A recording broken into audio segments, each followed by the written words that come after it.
I gave 30 years of my life to that company. No scandals, no mistakes, not even a single sick day taken without notice. I trained new hires, fixed major screw-ups behind the scenes, and saved the CEO's neck more times than I could count. So when the president handed me an empty envelope on my retirement day and growled, "I won't spend a dime on a worthless employee," I just smiled, nodded, and said, "Got it." Then I walked out the front door like a ghost. What no one knew was that I'd already planted the code. And by midnight, the entire company system, every file, every server, every record, went dark. My name is Edward Mallory, and for the past 30 years, I was the backbone of Orbis Technologies, a mid-sized tech firm that rose to prominence in the early 2000s and made millions off software solutions I helped design. I started there as a junior systems analyst when the company was still operating out of a converted warehouse.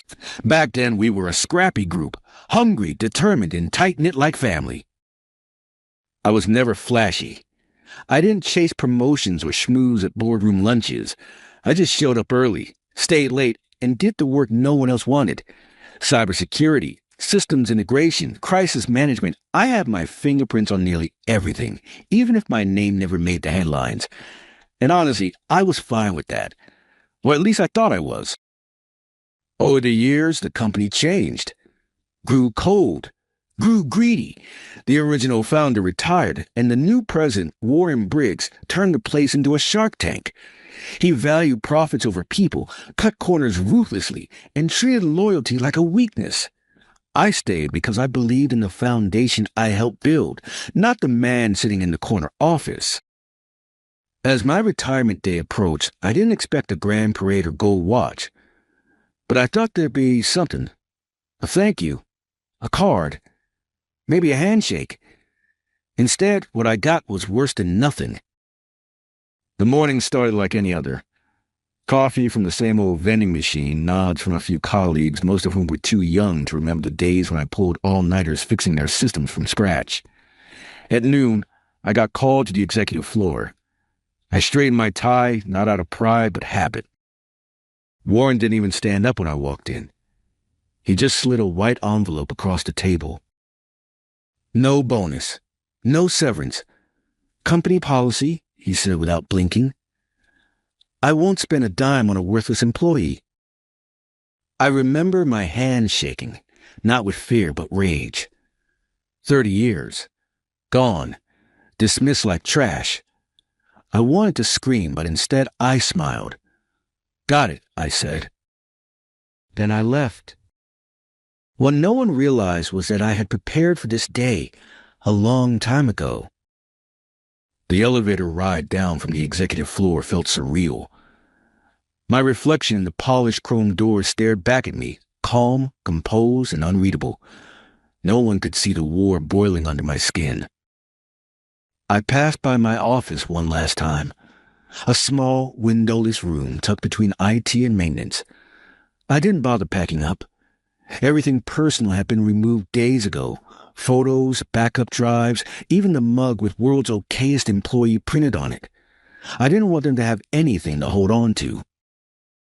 When I reached the ground floor, a few coworkers clapped half-heartedly. It felt rehearsed, forced. Maybe HR told them to pretend they cared. Some younger guys I'd mentored over the years didn't even look up from their monitors. I didn't blame them. They were just trying to survive in the same machine that chewed me up. I nodded politely and walked out the front doors of Orbis Technologies for the last time. But I wasn't done. You see, I wasn't just some old IT guy who stayed past his prime. I was the one who built the company's core systems from scratch when we couldn't afford outside vendors. I wrote the original code, structured the databases, layered the security protocols, and designed the server architecture. My knowledge ran deeper than any files or schematics, and in all those years, no one ever really bothered to ask me to document everything. They just assumed I'd always be around. Until today, I made my way home. A small apartment cluttered with old tech magazines and discarded circuit boards. The smell of solder and stale coffee lingered in the air, the scent of years spent solving problems no one else could understand. I sat down at my desk, powered up my workstation, and entered a key phrase into my private terminal. Operation Phoenix. It was a protocol I created more than a decade ago, part backup, part kill switch. Not out of malice, but caution. I believed in safeguarding the company's integrity, even if the people in charge didn't. But today, that line blurred. The moment Warren Briggs humiliated me, he flipped the switch inside me that had been gathering dust for years. I still had remote access, a little backdoor I had written in during the server migration 3 years ago. Security never caught it, because I buried it beneath a legitimate patch update, and I never used it. Until now.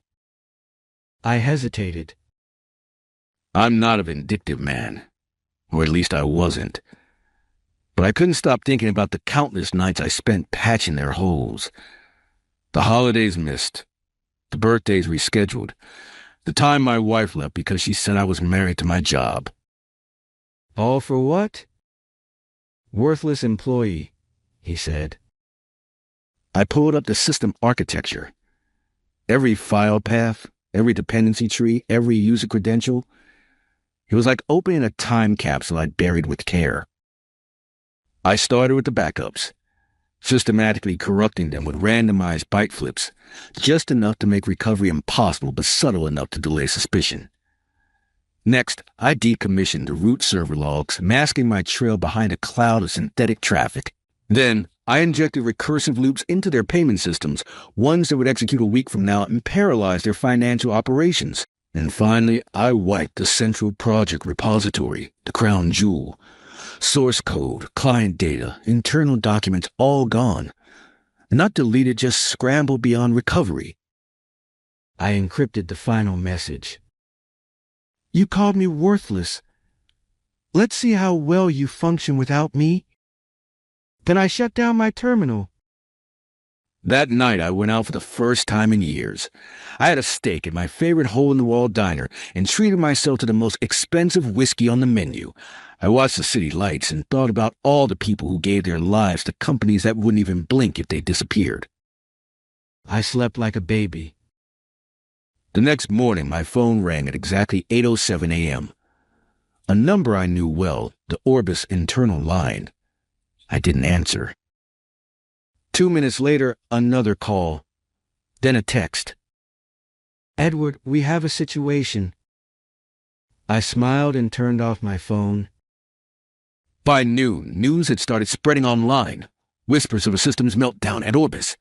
Clients couldn't access their portals. Emails bounced. Financial reports disappeared. Internally, chaos must have reigned. I walked into my kitchen and started making eggs. But I knew this wasn't the end. They'd come looking. They'd dig. And maybe, just maybe, someone would remember the quiet man who never asked for much until he walked out. By the next morning, I couldn't avoid the headlines. Tech company Orbis suffers major system failure. Client data lost. Shocking internal meltdown leaves Orbis in shambles. It was all over my feed. Some articles speculated it was a cyber attack. Others blamed an internal error. But none of them knew the truth, that it wasn't a hacker from Russia or some angry ex-employee with a USB drive. It was me, Edward Mallory, the same guy who once brought the company back online after a ransomware hit in 2008. The one who stayed up for 72 straight hours during a system migration to prevent client downtime. I knew their weak spots because I built a whole damn map. By noon, I had 3 voicemails from HR, 1 from the CTO, and an email with a single subject line. Urgent, Edward, please call. I didn't. I sat at the park with a cup of coffee, watching pigeons peck at crumbs. The breeze was calm. My life was finally quiet, something I never had while glued to that company's crisis hotline. Later that evening, I walked into my building and found someone waiting near my door. Warren Briggs. He looked like hell. His perfect hair was undone, his tie loose, and for the first time in my life, he looked small. Not in size, in presence. Edward, he said, voice tight, can we talk? I leaned against the doorframe and raised an eyebrow. Sure. You want to congratulate me on retirement again? He sighed. Listen, I was wrong. About the bonus. About everything. We need your help. That was rich. We? I asked. He nodded. The board. The legal team. Our biggest client just threatened to pull out. They're saying the breach could be grounds for a lawsuit. I crossed my arms. Sounds like you've got a problem. He stepped closer. Please, just come in. Talk. I'm not asking for free. We'll compensate you generously. That word again, compensate. Funny how they only threw money at you when their world started burning. I unlocked my door and let him in. Not because I felt sympathy, but because I wanted to see how far he'd fall. He sat stiffly on the edge of my couch like he didn't want to touch anything. I sat across from him. You always look down on me, I said calmly. You walked into that office thinking the company ran on your spreadsheets and pep talks. You never saw the gears grinding underneath. He opened his mouth and shut it. For once, he didn't argue. I continued. When I walked out that day, you called me worthless. No bonus. No thanks. Just a slap to the face. I know, he said quietly. I messed up. You didn't mess up, I said. You showed me who you really were. That's different. He looked away, ashamed. Then I asked, you want my help now? He nodded quickly. Yes. We need full restoration. Our dev team can't access anything. Financials are scrambled. Client files are unreadable. I stood and walked over to a cabinet, pulling out a flash drive, one of the oldest in my drawer. I could help, I said, but I won't. His head shot up. What? I spent 30 years keeping that company running. Quietly, without complaint. I missed birthdays. My marriage fell apart. I sacrificed everything for you people, and the moment it was convenient, you threw me away. He stood up, desperate now. I can get the board to approve anything. Stock options, lifetime pension. Your own office. Warren, I cut him off. It's already done. The code is irreversible. There's no backup. His face went pale. You mean? I burned the bridge behind me, I said. And the river, too. He didn't speak. He just stared at me, not with anger, but disbelief. For the first time, he realized the man he underestimated had teeth. Good luck, Warren, I said, motioning to the door. I hear LinkedIn has a great outplacement service. He left in silence. That night, I poured myself another glass of whiskey. Not in celebration, but in closure. For the first time in decades, I felt clean. But something unexpected happened the next morning. A letter arrived, hand-delivered. From Victoria Trent, chairwoman of the Orbis Board of Directors. Inside was a message that simply read, Mr. Mallory, we would like to speak with you privately, not about restoration, but about building something new. I stared at the signature. This wasn't a plea for help. It was an invitation. I held the letter in my hand for a long time. Victoria Trent. I remembered her from the early days, back when she was just an investor who'd show up to quarterly meetings in sharp suits and sharper silence. She never smiled, never spoke unless she had to. But when she did, the entire boardroom froze. I hadn't heard her name in over a decade. Warren Briggs ran everything publicly, but I'd always suspected Victoria was the real power behind the scenes. Now she was reaching out to me directly, not with threats or panic like Warren had, but with precision, with purpose. That scared me more than any meltdown I'd caused. I didn't respond right away. I spent the day pacing my apartment, cycling through a dozen thoughts. Was this a trap? A legal setup? Or something bigger? By evening, curiosity got the better of me. I called the number listed on the letter. She answered on the second ring. Mr. Mallory. Miss Trent, I said. You've got my attention. Good, she replied. Tomorrow, 10 a.m. Suite 1801. No lawyers, just you and me. Then she hung up. I showed up the next morning in my most outdated blazer, the same one I wore to my first promotion ceremony back in '98. The office was high-end, quiet, too clean. Her assistant guided me to a private room where Victoria sat by the window, her posture perfect, her gaze unreadable. Edward, she said with a nod, I assume the whiskey has settled? I smirked. Let's skip the pleasantries. Why am I here? She didn't flinch. Because Warren was wrong about you. But I wasn't. That caught me off guard. Come again? She folded her hands. You were the backbone of Orbis. You kept the company together, not just technically, but ethically. When Warren took over, I stepped back, partially to observe, partially because I knew what kind of man he'd become. Ruthless, short-sighted, arrogant. You let him run it into the ground, I said bluntly. I needed proof, she said. Now I have it. I narrowed my eyes. You're saying this was a test? She shook her head. No, Edward. This was a consequence. But consequences open doors. I didn't respond. I wasn't sure what this was anymore, redemption, manipulation, or some strange hybrid of both. She continued, I want to rebuild Orbis. Not restore it, rebuild it. Strip out the greed, the rot, the bureaucracy. I want to start over, from scratch. And I want you at the center of it.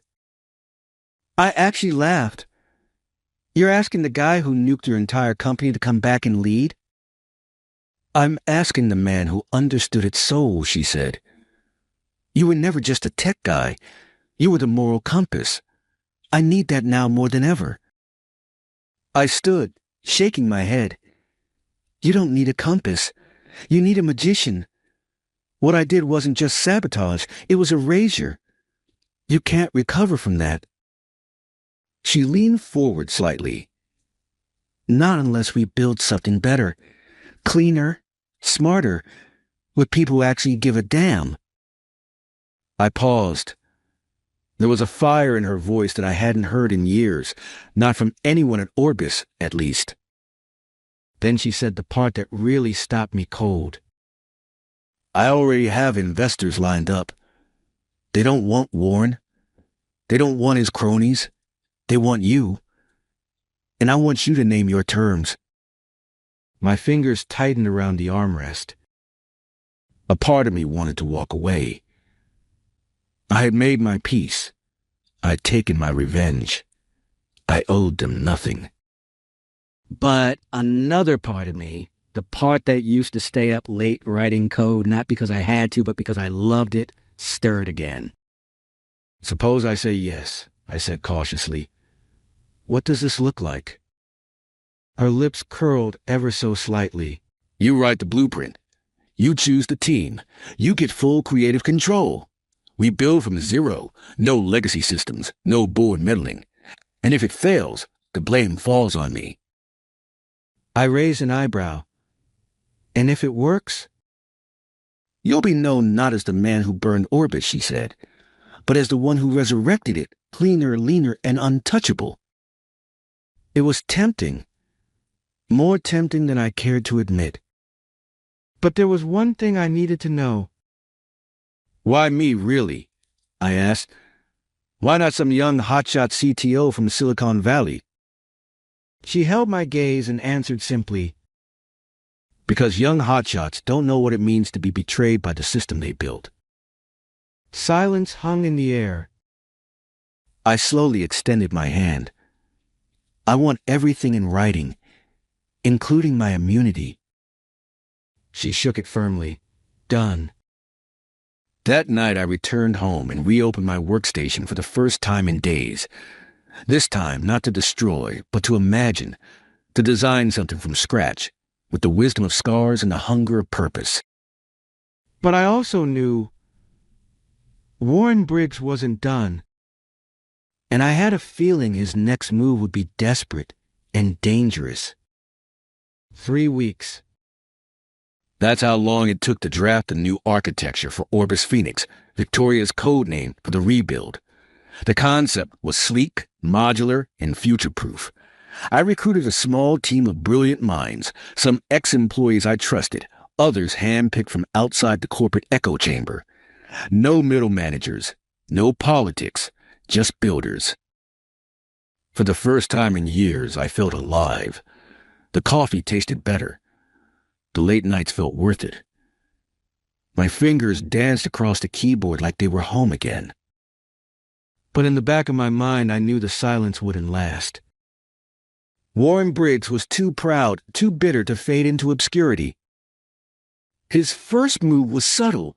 A leaked article appeared in a tech blog, anonymous sources claiming the Orbis crash was the fault of a disgruntled, mentally unstable retiree.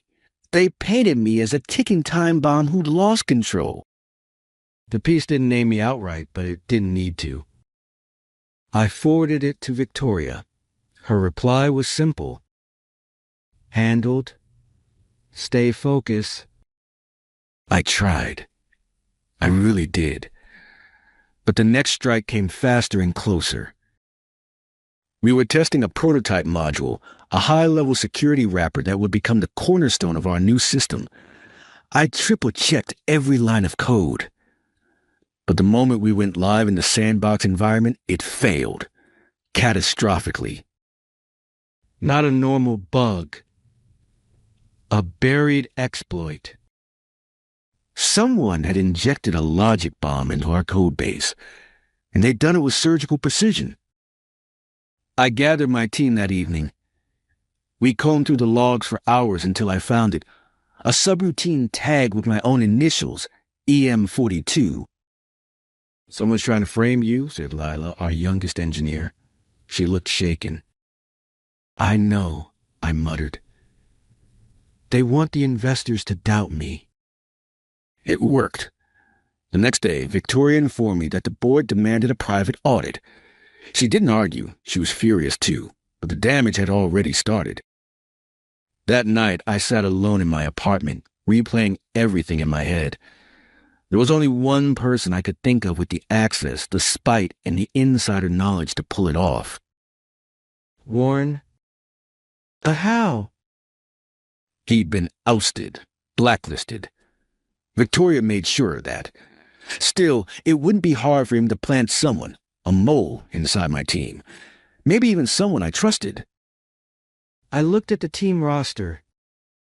Then I saw it. A new junior systems analyst named Tom Reeves. Recent hire. Background cleared. Polite, efficient, forgettable. Too forgettable. I dug deeper. His resume listed fabricated references. His listed university didn't offer the program he claimed. And his last listed job? A dead startup with ties to Warren's former consulting firm. He was the leak. The next morning, I walked into our temporary office early. Tom was already there, sipping coffee, eyes on his screen like nothing had happened. I stood behind him. Nice work on the last module, Tom, I said calmly. He turned and smiled. Thanks, Mr. Mallory. Just doing my part. I placed a flash drive on his desk. Funny thing, I said, I ran some tests on the code you pushed. And guess what? It was tagged with my ID, but encoded with your syntax style. Real sloppy. His face changed instantly. Not panic, just a flicker of resignation. I don't know what you're talking about, he said. You will, I replied. You're locked out. We've already replaced every credential you touched. Legal has your trail. Victoria's team will be in contact. He stood abruptly, his chair skidding back. You think this fixes anything, he spat. Warren's not done. You humiliated him. He wants blood. I didn't flinch. Tell him to get in line. Security escorted Tom out an hour later. The audit proceeded as scheduled.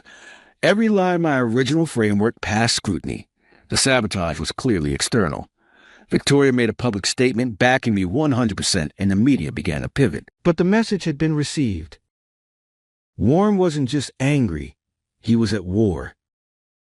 And now so was I. 2 weeks passed without another attack. But that didn't mean I was sleeping easy. Every morning I scanned our systems for fingerprints, anomalies, failed logins, anything. Every meeting I watched faces a little longer than usual. I wasn't just building a company anymore. I was preparing for a siege.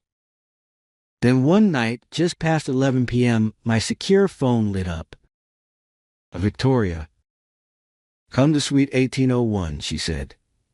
Now. No small talk, no preamble. When I stepped into her office, the lights were low, the mood tense. She wasn't alone. At the head of the table sat Warren Briggs. Not the smug tyrant from before. This version looked worn, thin, a man fraying at the edges.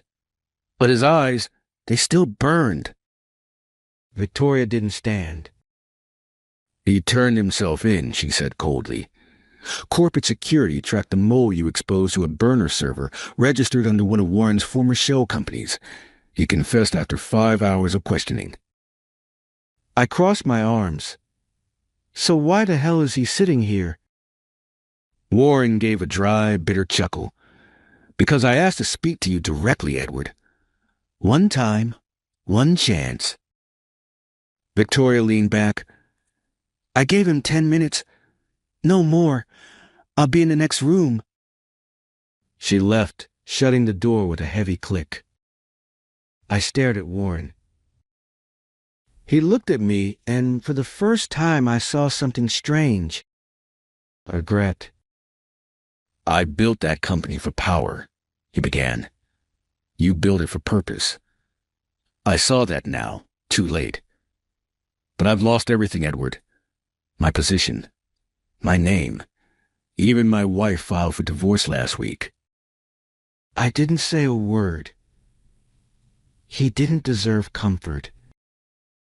I just wanted to matter, he said, eyes glassy. And when I saw you walk out with your head held high while I was left behind, I snapped. I raised an eyebrow. You wanted to matter? You called me worthless on the day I retired. You stripped me of dignity, then tried to ruin me when I didn't fall apart. I know, he whispered. You weaponized my loyalty, my silence, my years. And then when I finally pushed back, you declared war. His shoulders sagged. I took a step closer. No, Warren. You forfeited it. Because deep down you knew you couldn't outbuild me. You couldn't outlast me. You couldn't even outthink me. He looked up. I studied him for a long moment. You apologize. Not to me, to every name on the payroll you cut to save bonuses. To the interns you abused. To the teams you neglected. You issue a statement, full accountability. No PR spin. He hesitated. If you don't, I continued, the files we recovered from your mole, they go to every major outlet in the city. I'll let your legacy rot in the public eye. Silence. Then Warren slowly nodded. Okay. I moved to the door but turned before I left. One more thing. He looked up. You once said I was a worthless employee, but you were wrong. I was the backbone of your empire, and I don't need revenge anymore. He blinked, confused. Because I already won? Then I walked out. Sparkle's epilogue. 6 months later, Orbis Phoenix launched its first full platform, lean, secure, transparent. Investors flocked in. Clients returned. And me? I didn't take a C-suite title. I stayed in the background, quietly mentoring the next generation, building tools, solving real problems, and making sure no one else ever got crushed the way I did. Sometimes people ask me what happened to Warren Briggs. He lives somewhere in upstate New York now. Quiet, forgotten. A man who mistook control for leadership and lost both. Me? I finally got my bonus. Not in dollars. In peace.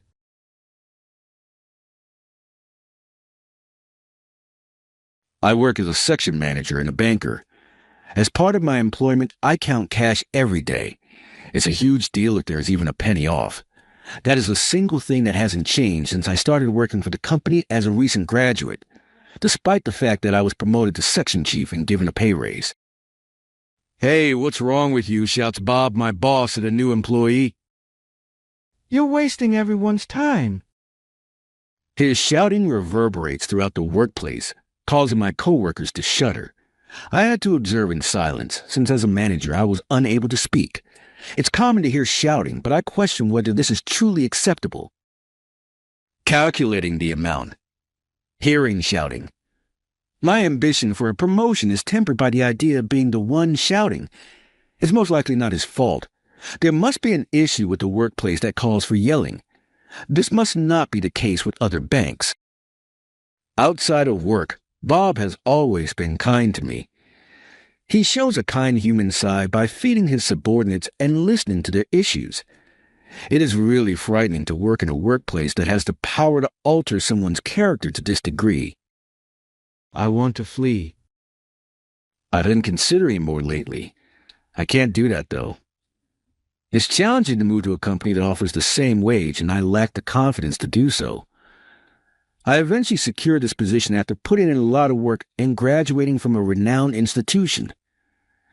My parents paid for my college tuition, so quitting would be a betrayal. I simply get by each day, returning home psychologically spent and unable to respond to my girlfriend Emily's texts. I forget to turn off the TV while I doze off on my bed while munching on some fried chicken I got from the convenience store. After that, I shut my eyes and relax. I look at the TV all of a sudden. Country living is becoming popular, and in our next segment, we'll meet a man who moved to the countryside and renovated his home from scratch using DIY techniques. I pay attention to what the TV host says. What a beautiful house! What is this? It's a stove that burns wood. I took the wood out of the forest and placed it here. Moving to the countryside, huh? I opened my eyes and turned to face the TV after hearing that much. The program's featured man was a member of my generation. He lived in an old country house that he had completely refurbished on his own. Whoa! That's incredible! My heart jumped with anticipation as I watched him. How long has it been since I was this excited? I want to try it, that's what I thought. But no. Calm down. It's impossible for me. I can't give up my current position. Besides, the faces of my parents kept floating in my mind and wouldn't leave. Living surrounded by nature in the countryside is like a dream. But after all, it's just a dream, because it will never come true. Because it is a dream, I can imagine it and enjoy it. That's reality. I slowly close my eyes and fall asleep. Then one day, while living these days, my grandpa, he passed away in his sleep, my father says with a trembling voice over the phone. Really? But he had a good long life, didn't he? Yeah, he did. I was on my way to my grandfather's rural home to say goodbye. This place is also where my father was born, and I often visited here as a child. Traveling through a road between mountains, the clear air circulates through my body. Nature really does feel good. I hurried to my grandpa's house while enjoying the scent of the trees. Huh? What's this? When I arrived, the front door was in shambles, different from my childhood, with holes in it. It wasn't just the door that was worn out. The recent typhoon damaged it, said my grandma in the living room. She's 85, but still lively, though much older than before. With Grandpa gone, living alone in this house is going to be lonely, she muttered weakly. Hearing this, my mother continued. Yes, it's tough here. Without a car, shopping and just living can be difficult. Well, I have no one to rely on anymore, she said with a trembling voice, looking at Grandpa's peaceful face. Seeing all this made my heart heavy. Grandma looked at me and said, I'd be happy if you could take care of this house. Me? I was surprised to be mentioned. Dad also spoke to me. Well, why not? Grandpa loved you. He'd be happy. Hold on, but Dad, don't you think it's better for me to continue as a banker? But Dad shook his head. You look so distressed now. Maybe banking isn't right for you. I was surprised he saw right through me. You're misunderstanding something. I just want you to lead a happy life, not to work in misery. I'm not worried about the college tuition. It doesn't matter if your education isn't relevant as long as you're happy. That's what counts. Mom, sitting beside him, nodded in agreement. Grandma added, Really, having you here would make life easier. That was the moment I decided. I'll move to this countryside. Thank you for everything over the years. I confided in Bob about quitting my job. What? Are you serious, Kay? Moving to such a rural area? What about your job? I've decided to work at a factory for agricultural machinery owned by my grandmother's acquaintance. I see. But leaving such a well-paying bank job, you must be out of your mind. Guess so. I gave a smile at Bob's face, but those words didn't affect me anymore. After resigning, I moved immediately. Having Kay with us is truly reassuring. Oh, there's Mary from across the street walking this way. We should greet her.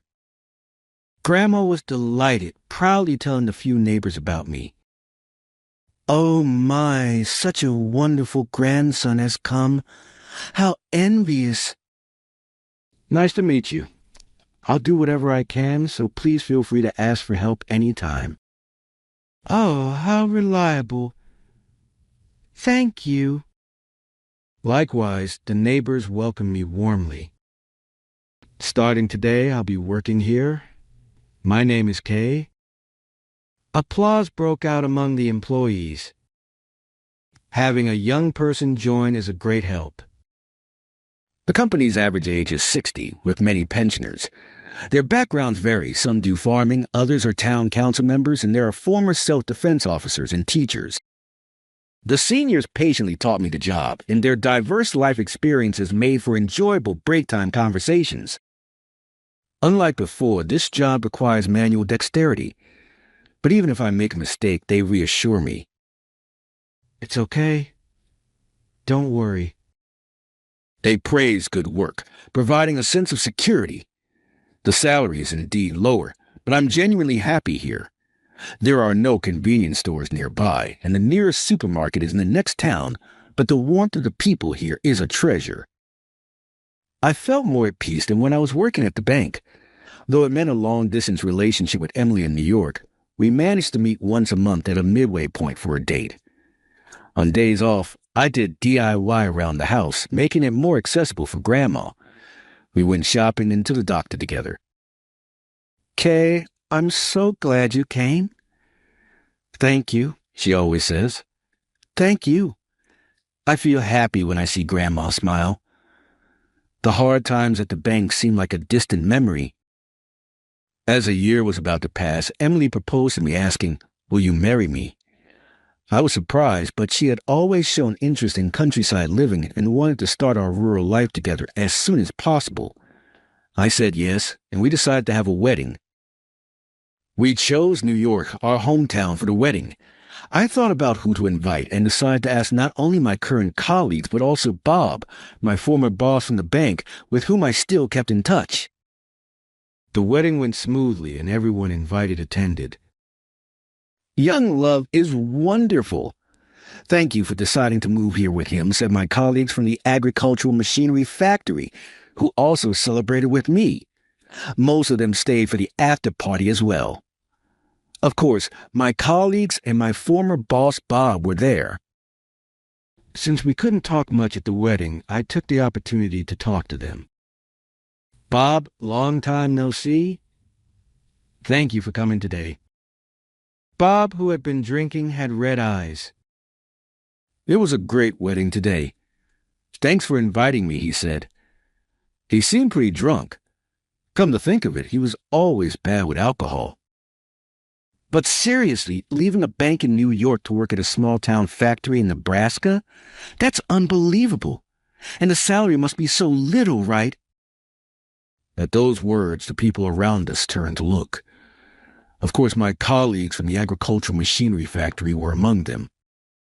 Bob continued smirking. What's so great about working in a small-town factory in Nebraska? I can imagine it's fun working with old-timers. You probably don't even make anything decent. That comment really got to me. I raised my voice and said, "That's not true. We make great products. Take back what you said right now." But Bob, drunk, replied condescendingly, You must be regretting it, right? Your salary's gone down. You shouldn't have changed jobs. I'm happy with my career change. Sure, my salary is less, but I'm much more at peace now than when I was a banker. A calm life is my happiness, and I'm living a richer life than before. Then a voice called out from afar, "Is that Bob?" It was Thomas Smith, a colleague from the agricultural machinery factory, recognizing Bob. I had received a message from Thomas that he would join the after-party, and it seemed he had just arrived. "Wait, Mr. Smith," Bob exclaimed in surprise. "Wow, it's been a while since the reunion 2 years ago." Confused, I asked, "What do you mean? Do you know each other?" Then Thomas spoke up. Bob was a student of mine back when I was teaching in New York. We've known each other for many years now." I remembered that Thomas used to be a high school teacher.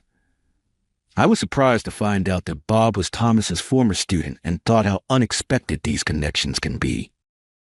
"I've heard about it. You've been speaking quite poorly of our factory." Bob remained silent. But maybe your comments are due to stress. Bob, weren't you laid off from your company? I heard from your classmates at this year's reunion. Bob apologized. "I'm sorry," and quickly left. I apologized to Thomas and my colleagues. "I'm sorry my former boss said such things." Thomas replied, Sorry about my former student's remarks. Unexpectedly, he apologized to me.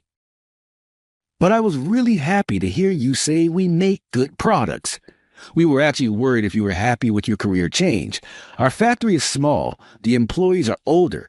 It's in the countryside with not much to do and hard to get around. But hearing you say you're at peace now, it's reassuring. Everyone nodded in agreement. Once the president retires in a few years, you're the only choice for the next president. So we're counting on you, Kay. Hearing everyone's feelings made me surprised and then happy. Yes, I will continue to create good products in the future. It was the beginning of living with my wife and grandma, just the three of us. Am I not in the way being here? Grandma would worry about such things. But my wife responded like this. This is Grandma's house. What would we do without you living here? Indeed, that's true. Besides, I'm a grandma's girl, so it's really comforting for me. Is that so? Saying that, the two of them smiled happily. When we had a child and my wife wanted to have a baby, my grandma became the godmother. Even now, past her 90s, Grandma is still energetic, cooking meals, making me believe we can live together for a long time. According to what Thomas told me, Bob moved to a remote countryside area and surprisingly got a job at a small-town factory. Apparently, he had long admired a rural lifestyle like mine but had never acted on it. So Thomas said his envy of me probably led to those comments. 5 years after the wedding, since we were in the same industry, Thomas arranged for Bob to visit our factory. I'm sorry about back then, but now I'm also working hard at a small-town factory, trying to make good products. I'd be happy if we could cooperate in the same industry. After bowing to me, he extended his hand, which I firmly grasped. Thomas and the seniors applauded, celebrating our reconciliation. The countryside is the best place for us. So I hear you're now working at a clinic in some small village. Taking it easy in a tiny clinic like that, I bet you can't really do much. You're a doctor, but can't save anyone, can you? The person I ran into at the university hospital I went to for reasons was a colleague from my student days. He talked to me as he was looking down on me. I work as a doctor in a clinic in a small village with a population of about 100 people. Indeed, I didn't have any great achievements, and he was probably better than me in skills. But apparently he didn't know yet why I, who was like that, am now here at this university hospital instead of the clinic, and how our relationship will change in the future. My name is John Baker. I'm a workaholic, and before I knew it, I was in my mid-40s and still single. Ever since I was young, I was always sickly and weak, especially my bronchi. I often had asthma attacks at the change of seasons and had to be hospitalized when it got severe. Being hospitalized meant I couldn't go to school or play. It was nothing but a painful time for me. But the doctor in charge during my hospital stays was a kind and very cool man. Just by wearing a Johnson coat and using a stethoscope for examinations, he quickly understood my condition. It felt like magic, and I was always in better health after being discharged. Even as a child, I always admired him and wanted to become a doctor like him one day to save children who were suffering and lonely. As I grew older, my physique improved, and naturally I had fewer asthma attacks. Swimming, which I started at my parents' suggestion in elementary school, seemed to be good for building strength. Even though I often missed it due to catching colds at first, by middle school I had grown enough to win at the county championship. The more I practiced swimming, the more I enjoyed the results, and I became immersed in it. But even as I dedicated myself to swimming, my dream never changed. When I became a high schooler, I confessed my dream of becoming a doctor to my parents and decided to seriously aim for medical school. They supported me, and I was motivated in my studies. However, a classmate named Michael Johnson often made sarcastic comments and picked on me. Hey, you. What, that score on the last test, wasn't it kind of strange? What do you mean? There's no way you could score that high. I was surprised when he directly said that after I did well on a regular test. The only thing in common with Michael was that we were in the same class. I didn't really have much to do with him. Honestly, we had barely even spoken a few times. Despite that, Michael seemed to have something against me for some reason. When I did well on a test, he would say things like, "Did you cheat?" behind my back. Or if I did well in a swimming competition, he would spread false rumors among my teammates to isolate me in the swim team. Luckily, my teammates knew me well, so nothing came of it. But I couldn't understand why he was doing this. I thought about asking him why, but if he didn't like me and was harassing me for that reason, it could have just made him angrier, so I decided to ignore it. No matter how much I thought about it, I couldn't think of a reason for him to dislike me. And since he almost messed up my social life, I had no good impressions of Michael. But since it was clear he didn't like me, I made sure to keep my distance. Despite some issues with Michael, I managed to balance swimming and studying and was accepted into a private medical school. It was the university with the hospital I had been admitted to when I was young. And when I decided to become a doctor, I had no hesitation in choosing this university as my first choice. All my hard work paid off, and I passed the entrance exam on my first try, celebrating with tears of joy with my parents. But I was utterly surprised when I saw Michael on campus during enrollment. I had no idea he was also aiming to be a doctor, and he clearly showed his distaste when he realized I was there. However, unlike in high school, I don't think he said anything behind my back. Maybe he was too busy with the much harder studies compared to high school. Michael seemed to be very kind to everyone else in our class. Michael, can I ask you something? What's up? I'll help if I can. Thanks. It's about this question here. His grades were top of the class, and he was known as diligent and talented. If anyone had questions about their studies, they'd go to Michael, who became a reliable figure for everyone. Yet he still glared at me and made sarcastic remarks whenever we met. Why are you even in med school? Did you cheat to get in? When he muttered that to me in a voice only I could hear as we passed each other, I finally reached my breaking point. Have I done something to you? What? I don't know why you dislike me so much, but if I've done something to upset you, I'll apologize. Please tell me, because it's hard not knowing what I did wrong. Ha. If you have something to say or something you don't like, why not say it to my face? It's cowardly to do it as we pass by, and please stop spreading strange rumors. We're not kids anymore, and it's honestly annoying. Michael seemed surprised by my response, glared at me silently for a moment, then walked away. One day, while I had a free period at university, I was on my way to see a professor when I ran into my childhood doctor. Are you Dr. Johnson? You are... It's you!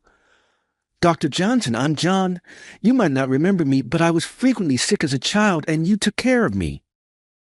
John, wow. It's been a while. You look well, and that's a relief. So why are you here?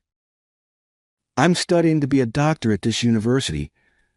I want to be like you. Really? I can't express how happy I am. You've grown up so well, and to think you recognized me so quickly, I'm really touched. Dr. Johnson, who seemed deeply moved, told me he was now the head doctor of the university hospital. The head doctor? That's right. Doesn't really suit me, does it? Yes, it does. Oh, sorry. I didn't realize you were the head doctor and spoke too casually. Don't worry about it. It's been a long time since someone looked at me with such genuine eyes. Thank you.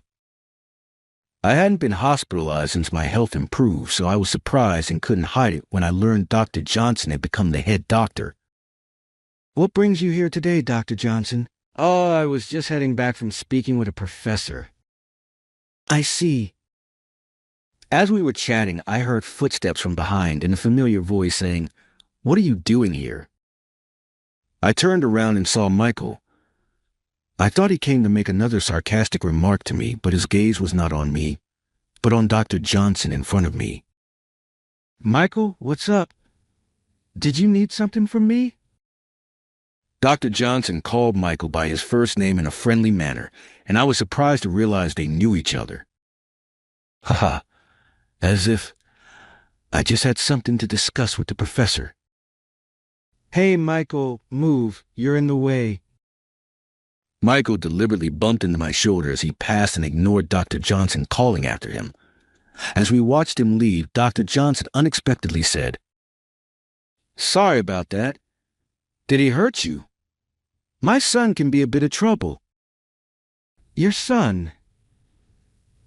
Michael is... did you forget my last name? Your name... Oh, I never connected the dots that they were father and son despite sharing the same surname. Michael used to be a much more expressive kid. He always smiled brightly at me. But at some point he started behaving like that toward me. I think he felt lonely because I was always busy with work and couldn't give him much attention.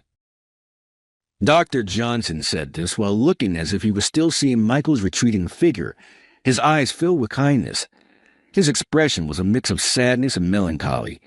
Even though he wasn't crying, it somehow looked like he was. That expression stayed with me. Years passed, and we all successfully passed our national exams. I officially became a licensed doctor. When choosing where to work, I, having no particular preference, ended up in a remote hospital that no one else wanted to go to. After a few years of training there, I moved to a clinic in a small village with about 100 residents, which had been without a doctor for a long time. The village, mainly populated by elderly people, was serene, surrounded by the sea and mountains. The air was fresh, and the villagers seemed to live by helping each other. I arrived at the small clinic in the village, a complete stranger and inexperienced. I was an outsider, fresh out of training and not yet confident enough to proudly call myself a doctor. I feared being disliked or told to leave because I wasn't skilled enough. But despite these fears, the villagers welcomed me warmly. "We are lucky to have you, Dr. Baker. Thank you so much for coming to our little village. I get nervous with young doctors." The village elders treated me like their own grandchild. Within a few days, I began to match faces with names and enjoyed my days there. When I asked how they managed when they got sick, they said they had to travel at least an hour to the nearest large town, which was quite a hardship. "That's why we are so grateful you came to this village. It might be inconvenient here, but we appreciate your help." The pleasure is mine. I look forward to working here. However, in the village, there were no nurses, and I was the only doctor. Not knowing when or what kind of situations I'd be called out for, and trying to provide the best possible treatment with limited facilities was more challenging than I could have imagined. There were many villagers with chronic illnesses, and despite my best efforts, there were times I couldn't save them, which brought me immense sadness and regret. But the villagers would encourage me, saying, "You're the hope to this town. Thanks to you, we feel like we could live a little longer." I couldn't perform advanced treatments like big hospitals. I couldn't even do surgeries properly on my own. So sometimes there were things I just couldn't handle. I had to work with hospitals in bigger towns and refer patients there when necessary. But this made me think that there must be things that can only be done in this village, experiences I can only have here, growth that's only possible here. I decided to grow as a doctor in this village. With that in mind, I worked tirelessly. There was one day about 20 years after graduating from university.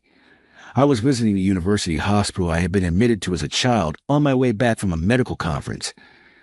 As I walked through the hospital, smiling at the nostalgia of my vague memories, someone approached me. Aren't you Michael?" The person who looked at me with widened eyes was Michael. He seemed a bit aged, perhaps due to our intense work. It seemed like we both had more gray hairs. But despite being adults now, Michael quickly reverted to his disdainful expression and started with his sarcasm. "So I hear you're now working at a clinic in some small village, taking it easy, Jeff." "That's right. I'm the head of surgery at this hospital now. I've been successful in high-risk surgeries and received recognition for my achievements." "Well, that's impressive, head of surgery. You always stood out among our peers. Well done." When I sincerely praised Michael, he seemed displeased with my response and glared at me, his tone becoming harsher. "In a small clinic like that, I bet you can't really do much. You're probably just keeping the elderly company, right? The facilities must be outdated and unusable. And you can't properly perform surgeries alone, can you? You don't have many accomplishments, do you? After all, as a doctor, you probably can't save anyone, right?" Michael, who hadn't changed a bit since those days, still looked down on me.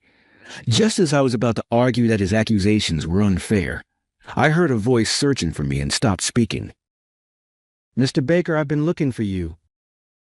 The voice belonged to a female nurse who, upon spotting me, headed over. Michael also turned his gaze toward the nurse in surprise. Dr. Baker, the new head doctor. My name is Emily. I'm a nurse. I look forward to working with you starting today." Emily's words left Michael wide-eyed and speechless. "Hey, what did you just say?" "Huh?" "I said I look forward to working with you starting today." "No, before that. What did you call him?" "Did you mean when I referred to him as the new head doctor? Dr. Baker?" "New head doctor? What are you talking about?" "Haven't you heard? This is Dr. Baker, who has been appointed as the new head doctor here." Head doctor, you mean you? Michael stared at me in disbelief. I nodded, confirming. Actually, that's right. Leaving him at a loss for words. Well, actually, I've been working at a hospital affiliated with this university. My assignment to the small village was also in the form of a dispatch from the university. My contribution to regional medical development was recognized, and I was invited to become the head doctor. The clinic in the village already had a successor lined up, and we had been working together for about 3 months, so the transition was smooth. A nurse was also going to join the clinic, which would expand the range of treatments available and save more lives. I thought Michael, working in this hospital, knew all about it, but it seemed to be news to him. It was a complex feeling, but there was nothing I could do as I had been appointed. So, Emily, was it? Did you need me for something? Oh, yes, that's right. Dr. Johnson, the current head doctor, wants you. Got it. I'll head over there right now. Thank you. As I responded to the nurse, Michael glared at me and walked away. Hello. It's John. Please come in. Thank you. Entering the head doctor's office, there was Dr. Johnson. John, it's been a while. I'm sorry to have called you back here so suddenly. No, I am honored to be appointed to such a distinguished position. I believe you'll do well. Thank you. Dr. Johnson, being of advanced age, was feeling a decline in his strength. He seemed to be getting sick more often, and his absences from work had been increasing. For this reason, he told me he planned to retire from the field soon and invited me to take over. I was thrilled to hear the words from the doctor I've always admired. But Dr. Johnson's son is Michael. He told me he is the head of surgery, and his accomplishments are indeed remarkable. Wouldn't it make more sense for his son to take over? I thought, and so I asked. I'm sorry if this sounds rude, but why did you choose me over your son? Dr. Johnson quietly shook his head. My son Michael. As his father, it may sound strange for me to say this, but I believe he is outstanding as a surgeon. Then shouldn't he be the one to become the head doctor? His skills are great, and I rely on him. He's trusted by everyone. I think he's fit for the role, and I know he would do well as a hospital director. Then why not? I still want him to continue working hard to save lives on the front lines. Dr. Johnson continued. As a head doctor, once the role is taken, it's difficult to be involved on the front line with patients. It's important to care for the patients in front of you, but that's not enough for a head doctor. You must always have a broad perspective. In that sense, you, who have demonstrated your skills in various places, are the right person for the job. You understand the feelings of patients, which is important for both doctors and patients. I'm honored. I'm sorry if this sounds rude, but have you discussed this with your son? Well, Dr. Johnson said with an embarrassed smile. When I tilted my head, he confessed. It's hard for us to be honest when we're face to face. We hardly have time to talk, and even if we do, Michael probably won't listen to me. That couldn't be. No, it's true. With all due respect, Dr. Johnson, by appointing me as your successor, there might be some misunderstandings. How about having an open and honest conversation with him? I'm sorry if I'm overstepping, but I believe leaving things as they are won't work. Open and honest? Yes, you're right. Dr. Johnson looked distant and smiled kindly. Then I'll take my leave now. I know it's tough, but I'm counting on you. Thank you. It was when I was about to leave the office that it happened. I heard a groaning sound followed by a thud, and I quickly turned around. Dr. Johnson. What happened? Dr. Johnson. Dr. Johnson had collapsed on the floor from his chair, unconscious. I borrowed a stethoscope nearby and placed it on his chest. Judging from his heart and breathing sounds, his condition didn't seem good, and I broke out in a cold sweat. Is anyone there? Someone, come quickly. I shouted from inside the office, and the nurse who had called me earlier rushed in. What happened? Dr. Johnson collapsed. It's urgent. Call someone. No, declare code blue. Hurry! I'm on it. The nurse frantically used the intercom to relay the message. Immediately, an announcement was made over the hospital's PA system. Code blue near the west side of the 10th floor. All available staff, please respond immediately. Code blue. A hospital's cryptic term for an emergency. Some say Dr. Blue or something similar, but our hospital uses Code Blue. Now, all available doctors and nurses will gather here, probably faster than searching for doctors to call them here. I soon heard footsteps and the door to the head doctor's office opened. The first to rush in was Michael. His face was pale as he saw Dr. Johnson on the floor and ran towards me. Hey, John. Code Blue? What's going on? It might be an acute aortic dissection. Prepare for tests immediately. What? Get a stretcher here, now. Yes, sir. I directed the arriving doctors and nurses for tests, and as soon as the stretcher was brought in, we began urgent procedures. The test results confirmed an acute aortic dissection, requiring immediate surgery to prevent the worst-case scenario. However, today was the day of a medical conference. Other surgeons, apart from Michael, were either attending it or already in surgeries and couldn't be called back immediately. Michael, you're the only one I can rely on. I can't operate on my father. I don't have the confidence to save him. Michael was trembling, holding his head in his hands. I stood in front of him, holding his shoulders firmly. Have you always approached surgery with this attitude? Just a few moments ago, you were boasting about handling high-risk cases to me. Was that a lie? It's not a lie, but it's different with my father. It's not different. Whether it's your father or a child in front of you is a patient with an aortic dissection, right? You know best what will happen if we leave him like this, don't you? I know that, but... No buts. Dr. Johnson just said to me that you're a skilled surgeon. I know how capable you are, too. If you can't do it, then I will. I hardly have any experience with aortic dissection surgeries. As I appealed, almost shouting, Michael seemed to awaken, his eyes regaining their focus. He shook off my hands. Don't be ridiculous. I can't leave it to you. And clenched his still slightly trembling hands. I'll perform the surgery. We'll start an emergency operation right now. Prepare immediately.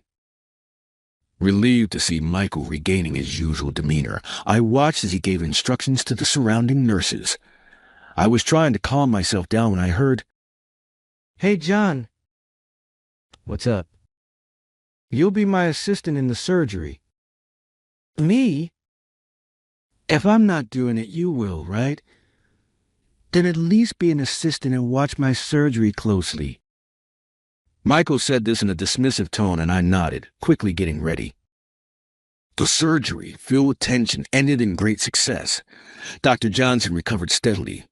When I visited his room in the hospital, he tried to get up happily, but I stopped him just in time. Thank you so much. I'm glad you were there. I heard you encourage Michael. Thanks to you, it looks like I could live a little longer. Don't mention it. There's still so much I want to learn from you. We need you to stay healthy.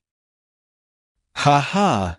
Guess I can't kick the bucket just yet, but retirement was inevitable. Dr. Johnson, that's not true.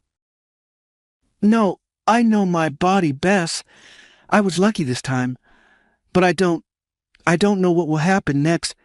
I know my time is limited. Dr. Johnson's smile looked somewhat sad. Dr. Johnson, as a child, you treated me, and thanks to you, I have grown to be who I am today. You are my inspiration.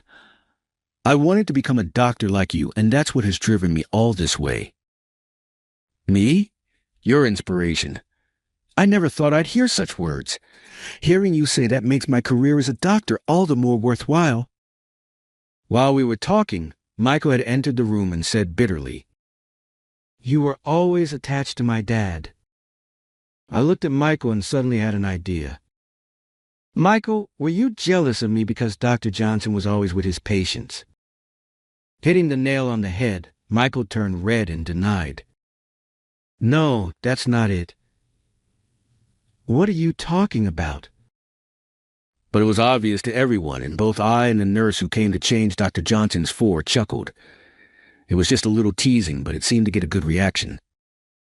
Dr. Johnson was smiling happily, saying, "So it's true.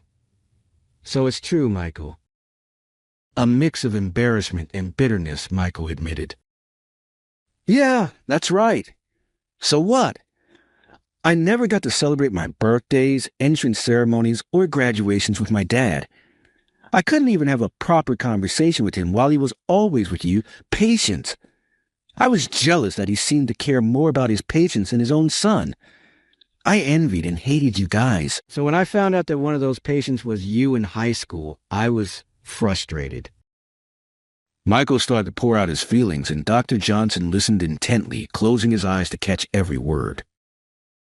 "And now you appointed him as the next head doctor.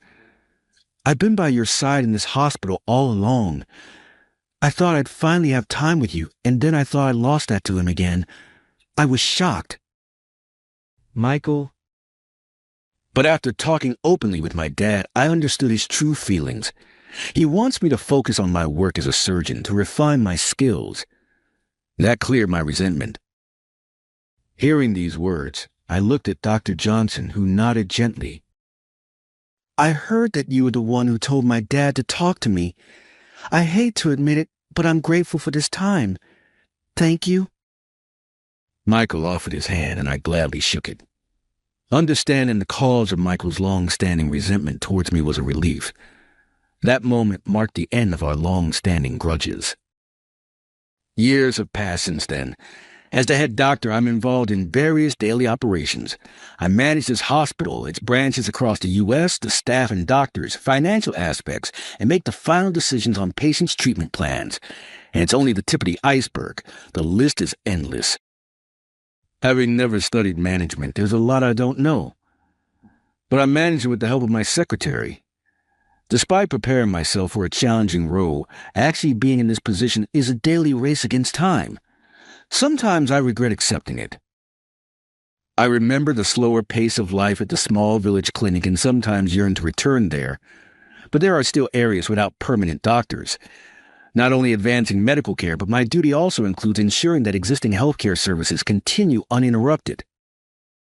Moreover, I aim to create a world where everyone can access medical care. It's important for us all to work together towards that goal. As the head doctor, I will continue to lead in dispatching doctors to rural areas.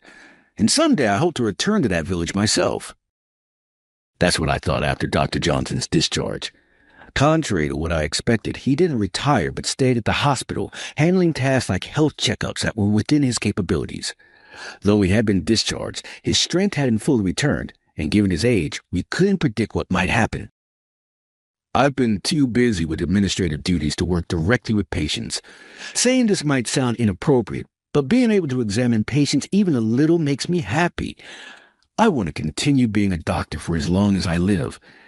It might be a burden to others, but I want to keep going a little longer." There was nothing else I could do but nod to my mentor's words. He promised not to overdo it and to prioritize his health while continuing his work as a doctor. As for Michael, he's still active as the head of surgery. He has successfully handled many challenging cases, gaining national recognition. Patients from all over the country seek his expertise. Initially overwhelmed, Michael is earnestly striving to save every patient who trusts him. Thanks to his efforts, the hospital regularly receives thank you letters from patients who have recovered. "Dr. Baker, it's almost time for the conference." "Is it that time already?" "Thank you. Let's go." "After you, sir." I stood up and left the office with my secretary and headed to the conference. Even though we are all doctors, our roles vary greatly depending on our positions. But as medical professionals, our ultimate goal is to fight tirelessly to save and care for lives. We all share the same desire to help our patients. We strive daily to improve ourselves in this regard. Moving forward, I want to continue dedicating my efforts to protect people's health and save lives as a doctor. Hello, Dr. Baker. Hello? Let's get started, shall we?